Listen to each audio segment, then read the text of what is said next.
Well, we are finishing up this month-long series that we've been in related to legacy. And over the past couple of weeks, we've spent time looking at the spiritual legacy we leave, the relational legacy, the financial legacy. Some of that's been focused on us as individuals. And today, as we prepare for Sunday's lesson, it's how do we leave a legacy corporately, together as a church, coming together and leaving a big impact into our community. Don, you know, and you tell us often that we are stepping into the legacy that those who've gone before have left us. And as we know, we're 210 years old. And right now we're in a building that is 60 years old. And we're here because people have faithfully given. They've used their gifts. They've used their talents so that now we can be here. And so, Don, as you think about what has happened in the past and now, right now in this moment, as our pastor, what type of legacy do you want us to build? What does that look like for the future? Well, this is our time, Brian. This is where we are doing our vital work for generations to come. And buildings are going to change. You know, we're going to be in a building program, and we're going to make some changes. And nobody really knows what 2025 or 2050 is going to be like. But what I hope and what I pray is that we are planting the seeds now to be a church in the future that loves God and loves people, touches them, and that is known as a church that cares. We stand tall for Christ. People know that though we're not perfect by any means, we really want to follow him and be his people in this city. So I hope that's always true. I'd be very surprised. I'd be disappointed if in 25 years we're doing everything exactly the way we're doing it now. I hope not. Of course, I won't be here, or I'll be in the nursing home hearing about it. But I hope the church has changed and adapted and been flexible to reach the generation that's around here then. Great. John, you've been working with missions within our church over the past years, as long as I've known you, and you've really helped elevate what we do to make a bigger impact into our community and into the world. And going on a short-term mission trip or being involved in a mission project is a way that can help a person spiritually, relationally, and we encourage people to do that. What are some of the benefits of being involved in a mission project? Missions is caught. It's not just taught.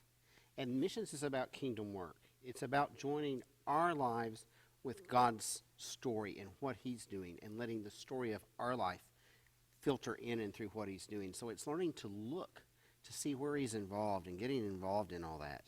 And so when you get involved, you learn and you see because it's experientially taught, and then you know to look and see where he's involved around you, whether that be right here at home or whether that be overseas somewhere else.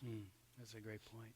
Well, this Sunday we're going to be looking at 2 Corinthians chapters 8 and 9.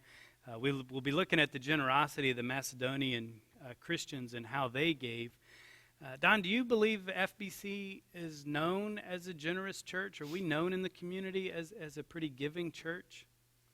Well, I hope so. I think that is becoming more and more true, that people see our parking lot filled not just on Sunday, but every day of the week. And they've been here attending some other function that really had nothing to do with our church, but we had opened our doors to make a place for them. And so that speaks to the openness we have and the generosity we have. I certainly know in our denomination, Southern Baptist, we're considered one of the leading churches in giving to all causes. We have that reputation of being mission-minded and committed to missional living, and we show that through our giving. Yeah, definitely. That's great.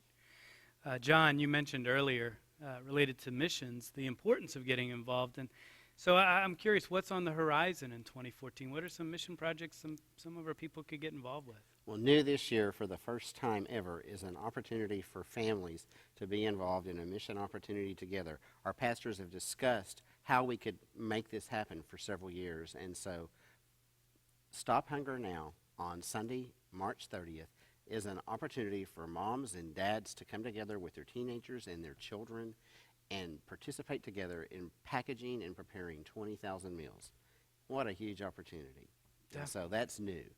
But of course, we still have all of our ongoing ministries. We have, I think, more people than ever before involved in the food and furniture distributions with Alive.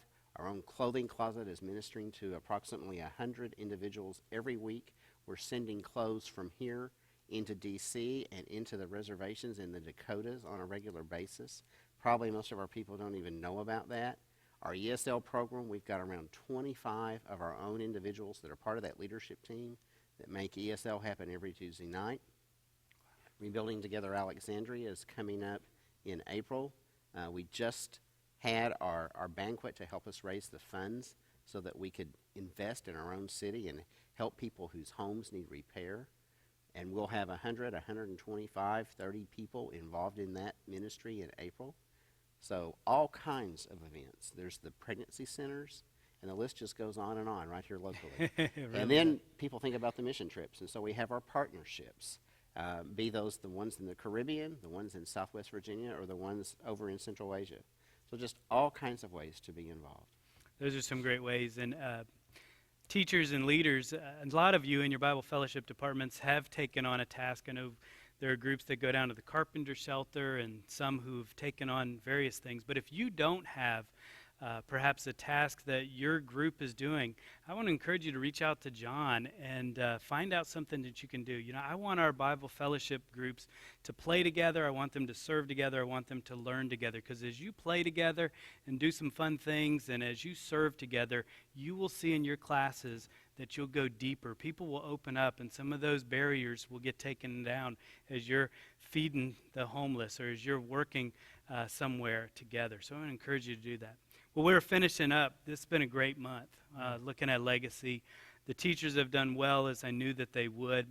Pastor Don, any final thoughts that you want to leave us related to legacy, and especially for our dedicated teachers and leaders? Well, I love the fact that we do these emphases. We don't do it every year, but this is the third one we've done. And I love the fact that we're all studying together. And I can't think of a more important subject at this time in our church's life than leaving a legacy, preparing to leave one, and by the way we live our lives, making a difference for generations to come.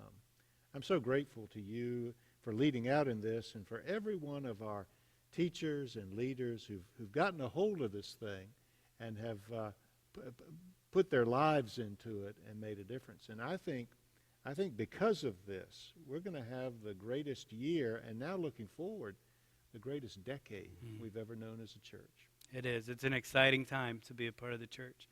Teachers and leaders, I want to thank you as well for making this such a great success.